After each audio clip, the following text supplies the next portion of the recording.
Greetings, fellow humans. My name is Thomas Gray, and this is a podcast about UFOs, or as those in the know call them, UAPs, unidentified anomalous phenomena.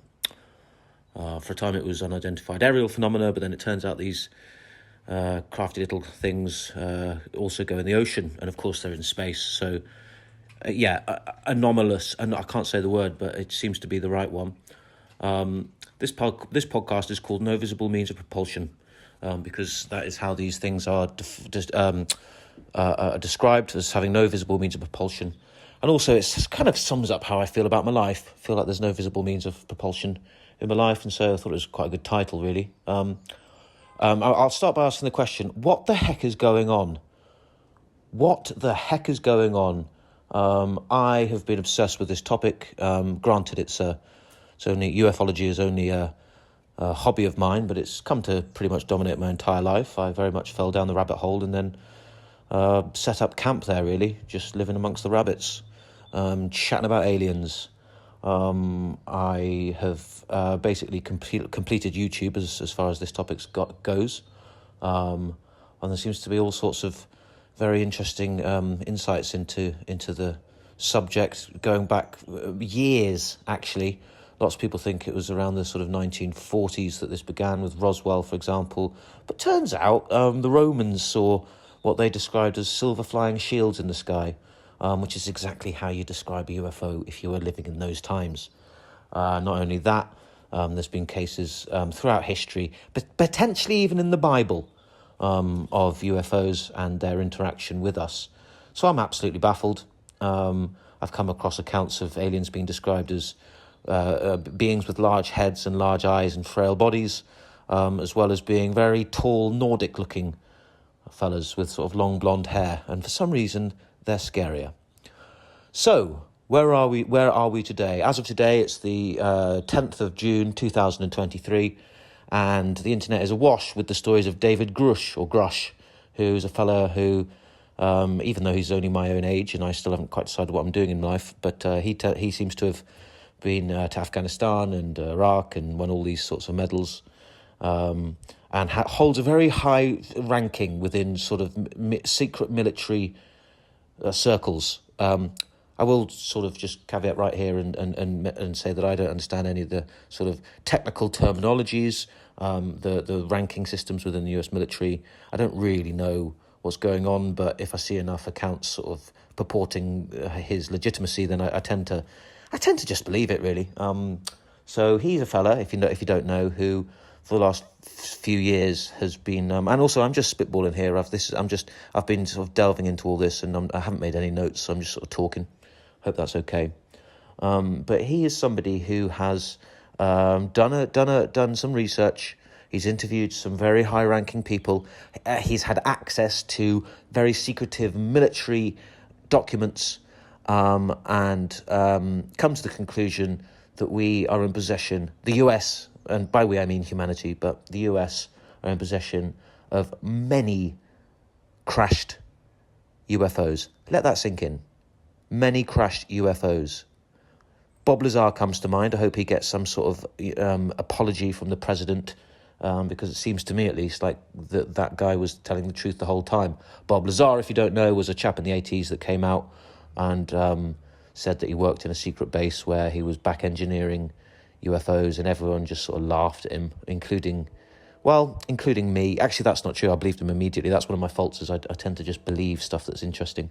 But in public conversation with others, when I raised the topic, they laughed, and so I sort of very quickly got in there. I also find it ridiculous. Obviously, it's ridiculous, but isn't it interesting? And then sort of would work from there. But secretly, I've believed the whole time. And it's amazing. It seems to be that these alien spacecraft can be discs, metallic orbs, sort of what look like blown up balloons twisted into weird shapes, just zipping through the sky. Chopped up helicopters is how David Grusch describes one, and he claims that they have pilots, which is absolutely baffling, which basically means aliens, obviously. Alien pilots, probably not sort of equipped in the same manner ours are, but you don't go through the pilot schools and so on, and wear uniforms and make films about themselves starring Tom Cruise and so. Well, who knows? Who knows? But it's a fascinating thing. One of the thoughts I had is that if it's true that there were aliens back in Roman times just observing us from the skies, then does that mean that there's HD footage somewhere on another planet of Roman legions marching through Europe, or, I don't know, the Battle of Thermopylae? That would be quite interesting to see. But are you scared? I'm a bit scared. It seems that there must be some sort of reason other than a Cold War hangover for the US government keeping this so secret over so many years. I can barely keep a secret for more than about 10 minutes if it's juicy, so I don't know how on earth they've done this. But anyway, this is a podcast. Haven't really decided how it's going to take shape yet. Don't know if I'm going to interview people. Don't know if I'm going to just waffle. Probably just going to waffle. Go onto the website youtube.com and just type in aliens, UFOs, Lou Elizondo, Jacques Vallée. Who else do I like? Who else seems legit? Well, Bob Lazar now. Jeremy Corbell, bit of an annoying chap, but seems to be on point. George Knapp. Michael Schellenberger now, I think that's how you say his name. He seems to be sort of legitimate. Gary Nolan, who is a sort of professor of stuff and event stuff, and everyone's like, oh, you're legit. He is very much a believer. Avi Loeb at Harvard University, setting up the Galileo project, staring in space, looking for them themselves.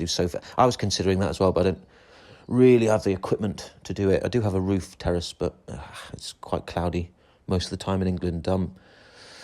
So this is just an announcement, really. It's just Thomas Gray. Wanted to do a podcast for a long time. Haven't really had a topic of interest.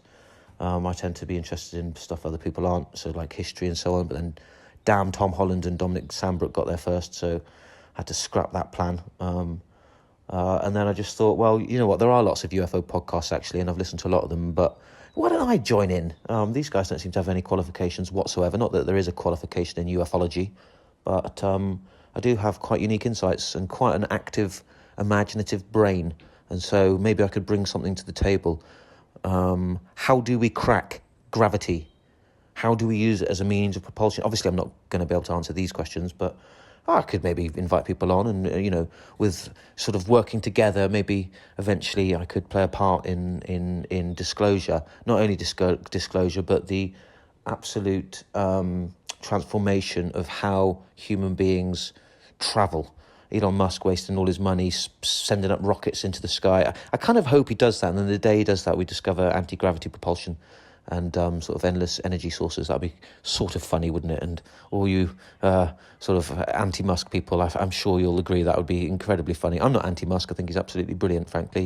You tried managing about 7 massive companies, inventing cars and sending human beings to Mars.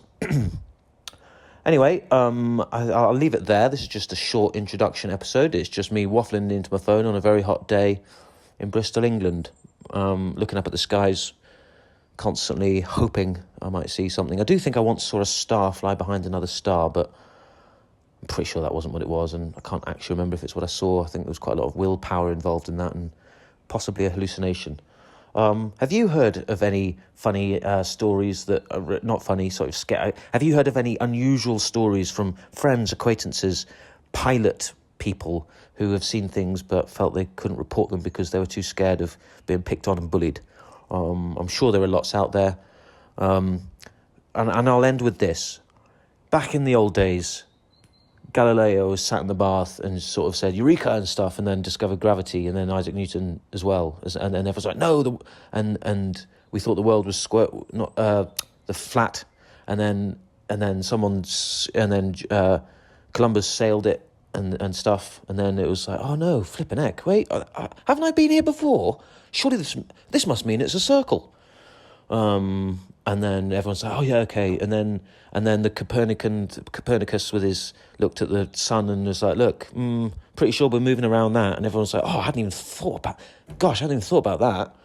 And so what I'm saying is, what we don't know anything. And it seems to be that we are not at the top of the food chain, and there are predators flying around the sky just perving on us. So that's interesting. And if it isn't that, then it's one of the most impressive psychops in history. Psychops is a term I learnt this morning. which means that they're playing us and possibly preparing us for the coming of the Antichrist, which they're sort of creating themselves or something. The rabbit hole is deep. And I encourage you to have a little scurry and just pop your head in every now and then throughout the day. Okay, Thomas Gray signing off. This is a very short episode, as I say. They will take shape and progress from here, but thanks for listening.